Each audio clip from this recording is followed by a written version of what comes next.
you are a yeye man. You are a lie pastor. That's what I'll start by saying. For those of you that don't know this pastor, this is the pastor of Zion Outreach, one very big, massive church, right? So this pastor now, this guy, his name is Ijele. This guy has spent 40 days inside prison in Kefi. 40 days. Today making it 41 days. Why? Because say the pastor na fake pastor. For that reason, the pastor make sure say they lock the guy up. So you are depriving the guy's children of their father. You are depriving the guy's wife of her husband because of your ego. Was somebody mashed on your ego?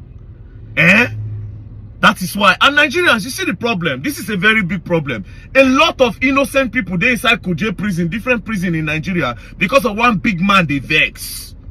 Because of one rich man somewhere, they vex. They'll go throw somebody inside cell. That's what they do. And it's so sad that the police are failing. The justice system is failing. Because how do you lock somebody up for defamation, for crying out loud? Why? He said the pastor are fake. He said the pastor they collect members' money. He said offering when the pastor they collect are fake. In prophecy are fake. In this one are fake. So what? So what? So what? Now let's even leave the law. Are you not a pastor? Is this what Jesus Christ will do? Pastor Ebuka, is this what Jesus Christ will do? You people practice everything. You collect that and offering and everything, but you don't practice the one where Jesus Christ tell you. Would Jesus Christ detain somebody for calling him fake? You know how many things the Pharisees do Jesus? So the guy say he be fake pastor. Say hey, you do this or you do that one. The guy buy anybody? No. The guy do false entry? No. He steal money? No. Defamation of character. Now when I go detain person. That is a civil matter for crying out loud. You're supposed to sue him. You know what Apostle Suleiman do Alima? Alima talk on that in Gistlover post different one. Hey. At the end of the day, what happened? The guy sued her because she go pay 30 million naira to him. You understand? I'm not saying Apostle Suleiman is a good man of God or all that. But see the way the case was handled. Because he knows that that's defamation. Hi everyone, this is Ojelime. Good morning. The video you just watched is from the popular activist, so I will call him the very dark man. Speaking on behalf of the man Ijele, who was locked up by this pastor Obi, the pastor of Zion, Emeka or some whatever they call him. You know, I did a video some time ago that Nigerians are not worth dying for. They are not worth fighting for. Now, some people say that I don't know what I'm saying, but that is the fact. Because Nigeria is a country that when you try to fight for the victims of a circumstance, at the end of the day, you become the bigger victim. And the people you are fighting for will stand and fight against you. That's the kind of country we live in. That's why I've decided not to even give my time for it. But I'll fight for a better Nigeria. But I'm not fighting for anybody, because if you're fighting for somebody, at the end of the day, you will regret. But when you are fighting just to make Nigeria better without getting angry the way some certain people were being treated, you will get angry more, because these people will abandon you, they will insult you, they will call you names. You'll forget that you are actually fighting for them. That is Nigeria for you. So the earlier we are wise, the earlier we understand how the system works, it'll be better for us. But if we don't understand how it works, we'll continue to end up in a situation like this. In Nigeria, if you're fighting for justice and you are in Nigeria, that is a big mistake. Because Nigeria is a system that the rich have their say, the poor, no one cares. So no matter how right you are, no matter how wrong the rich man is, the rich man is still going to have upper hand against you or over you, because the system is 110% corrupt. Nothing is working in Nigeria. Now, a lot of people will focus on the president. Of course, I myself, I shift the main blame to the president. But I tell you the truth, every single Nigerian is just the same as the president, even worse than the president. But where I blame the president over all these things is that there's no law.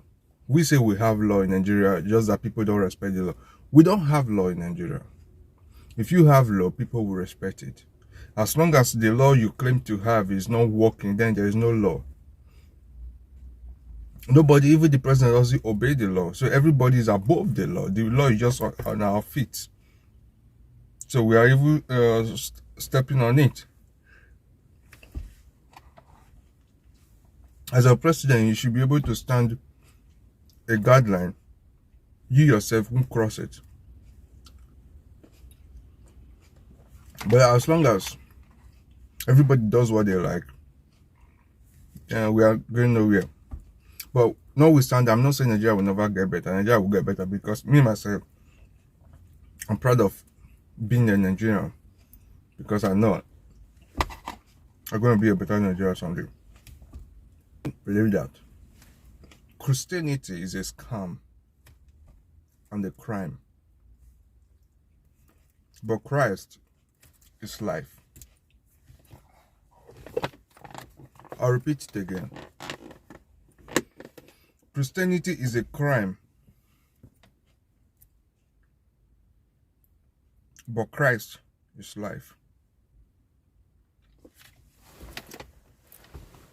If you look around, all the men and the women we have in the world, not just Africa, not just Nigeria, who claim to be Christian leaders, who claim to be Christians,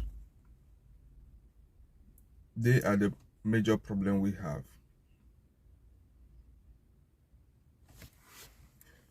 Now, there's nothing worse than people gives you hope and tell you, ignore your government. This is the real hope of life. They ask you to embrace that hope. Now, for years, you believe in that hope, only to realize that these people, what they do, there is a film called Rakadushe. They call it, I think,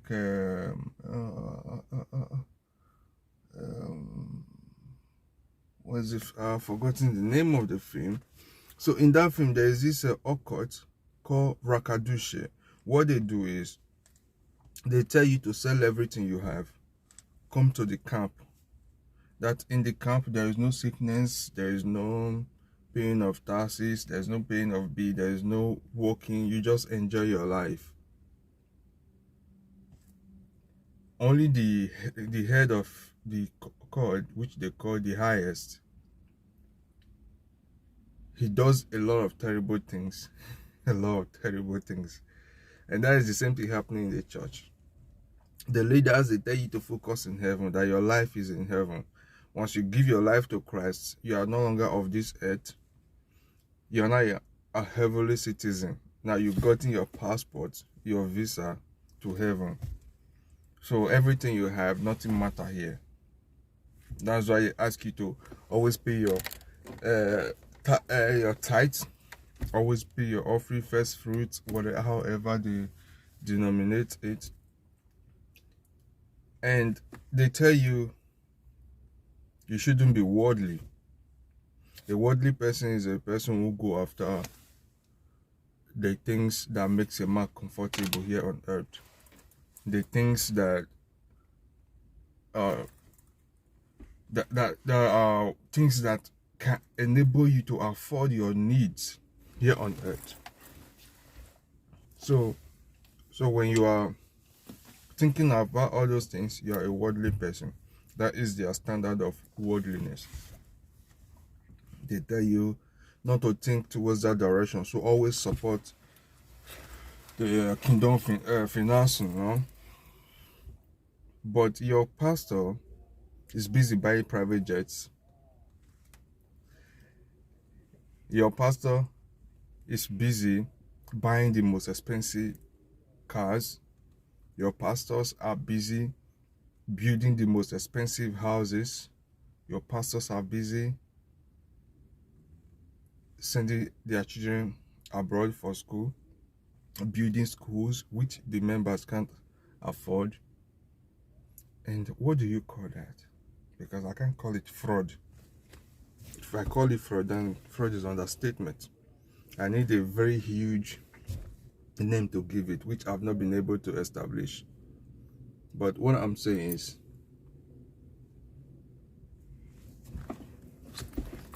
stop going to church. Stop going to church. Christ is in you. If you understand the Bible, you will know that Christ is in you. Stop going to church.